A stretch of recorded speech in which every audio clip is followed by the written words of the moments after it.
किसान साथियों, धान की बालियां लंबे करने का फार्मूला आज हम आपको बताएंगे। ये फार्मूला अपनाकर आप भी अपने धान की बालियों की साइज लंबी कर सकते हैं और दानों की संख्या बढ़ा सकते हैं और अपनी पैदावार भी बढ़ा सकते हैं। तो पूरा वीडियो किसान साथियों जरूर देखिएगा। तो चलिए वीडियो स्टार्ट करते हैं, ज्यादा समय नहीं लेते हैं। सबसे पहले किसान साथियों, हम जानते हैं कि बालियां छोटी, पतली और कमजोर क्यों रह जाती हैं। इसके बहुत सारे कारण हो सकते हैं। वैसे हम कुछ प्रमुख कारण आपको बताने वाले हैं। सबसे पहला कारण होता है नमी की कमी, पानी की कमी। दूसरा कारण होता है पोषक तत्वों की कमी, जिसमें पोटास की कमी सबसे ज्यादा हमारे पौधे में बालियां छोटे होने का प्रमुख कारण बन सकती है। तीसरा कारण हो सकता है किसी बीमारी का, किसी कीट का अटैक हो गया हो। चौथा कारण हो सकता है फास्फोरस वाले तत्व की कमी। इसके साथ साथ अन्य बहुत से कारण हो सकते हैं, लेकिन ये वजह अहम है। अब किसान साथियों, आपको इन्हीं 4 बातों का ध्यान देना है, जिससे कि आपकी बालियों की साइज छोटी ना हो। सबसे पहले मैंने बताया कि नमी की कमी ना होने पाए।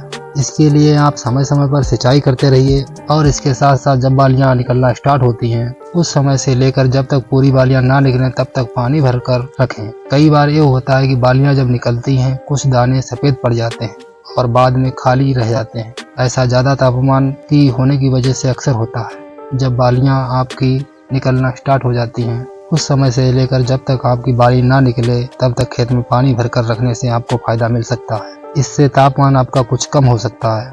जब तापमान आपका 30 डिग्री सेल्सियस से ज्यादा हो जाता है तब ये समस्या आ जाती है। जबकि तापमान बालियां निकलते समय 22 डिग्री से लेकर 27 डिग्री सेल्सियस तक रहना चाहिए, तब ये बालियों के लिए अच्छा रहता है। कुछ किसान साथी ऐसे भी हैं जिन्होंने पिछेती वाली वैरायटी अगेती में लगा दी है, यानी देर से तैयार होने वाली वैरायटी भी जल्दी लगा दी है। तो उसमें होता क्या है, जब बालियां जल्दी निकलना स्टार्ट हो जाती हैं, अभी यहाँ पर तो धूप अच्छी खासी हो रही है, लेकिन कई जगह पर बरसात भी बहुत ज्यादा हुई है और ऐसी ही जगह पर खाली दाने की समस्या ज्यादा देखी जाती है। इसलिए जब बालियां निकालना स्टार्ट हो तब से लेकर और जब तक बाली ना निकले तब तक खेतों में पानी भरा रखें। इससे जो है टेम्परेचर थोड़ा कम हो जाता है। और हाँ, इसका कोई और आप दूसरा इलाज कर भी नहीं सकते हैं। कोई केमिकल आप डालने से इसमें आपको कोई बेनिफिट होने वाला नहीं है। फिलहाल हम आगे बढ़ते हैं और हमने दूसरी कमी बताई थी पोटास के बारे में आपको, जिससे कि बालियां हमारी पतली कम और कमजोर रह जाती हैं। ऐसी दशा में आप पोटास का प्रयोग कर सकते हैं। अगर आपका धान 50 से 60 दिन का हो गया है तो आपने बिल्कुल अभी तक पोटास नहीं डाली है, तो आप हमारा जो आता है MOP पोटास है 60% वाला, इसका आप इस्तेमाल कर सकते हैं। लेकिन अगर आपकी फसल जो है 60 दिन से ऊपर की हो गई है तो आप अगर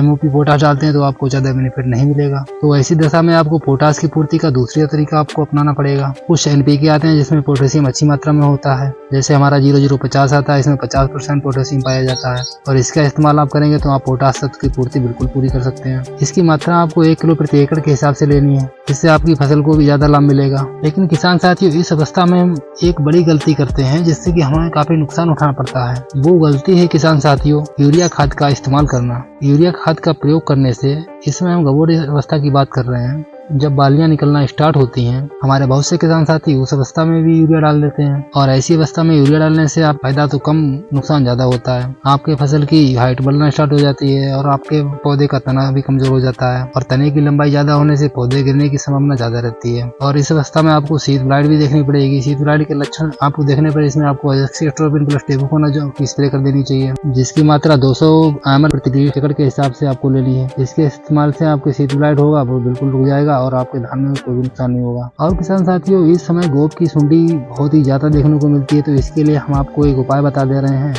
दो फार्मूले बताएंगे, उनमें से आप कोई भी उपयोग कर सकते हैं। पहला तो है जो फ्लोरामाइड है, 39% जो आता है हमारा, उसका 50 ml प्रति एकड़ के हिसाब से आपको स्प्रे करना है। दूसरा हमारा आता है क्लोरोंटिप्रिनोल, जिसे आपको 75 ml प्रति एकड़ के हिसाब से स्प्रे करनी होती है। इससे आपका जो होता है गोप की सुंडी बिल्कुल ही खत्म हो जाएगी और पौधा स्वस्थ हो जाएगा। यहाँ पर हमने आपको कुछ बीमारियों के बारे में बता दिया जो इस समय की अवस्था में बीमारियां आ जाती हैं। किसान साथियों, इस समय आपको फास्फोरस तत्व की भी पूर्ति करनी चाहिए और आप गबोड़ अवस्था में फास्फोरस वाली खादों का उपयोग करते हैं तो आपको ज्यादा बेनिफिट मिलता है। इसके लिए मैं आपको बता दे रहा हूँ, जो हमारा NPK आता है 005234 के नाम से आप ले लीजिए और इसका इस्तेमाल करिए अपनी खेती में। इसमें फास्फोरस भी मिल जाएगा आपको 52% और आपको पोटास की मात्रा भी पूर्ति हो जाएगी। इसकी मात्रा मैं आपको बता दे रहा हूँ, 1 किलो प्रति एकड़ के हिसाब से आपको पानी में घोल बनाकर छिड़काव करना है। और पोटास आपके पौधे में बीमारी भी कम लगने देता है, जिससे कि हमारा पौधा स्वस्थ रहता है और हमारे दानों की चमक बेहतरीन हो जाती है। और पोटास जो है रोग प्रतिरोधक क्षमता में भी तेजी लाता है। तो किसान भाइयों, मिलते हैं अगली वीडियो में। वीडियो अच्छी लगी हो तो वीडियो को लाइक, शेयर और कमेंट करना ना भूलें। धन्यवाद।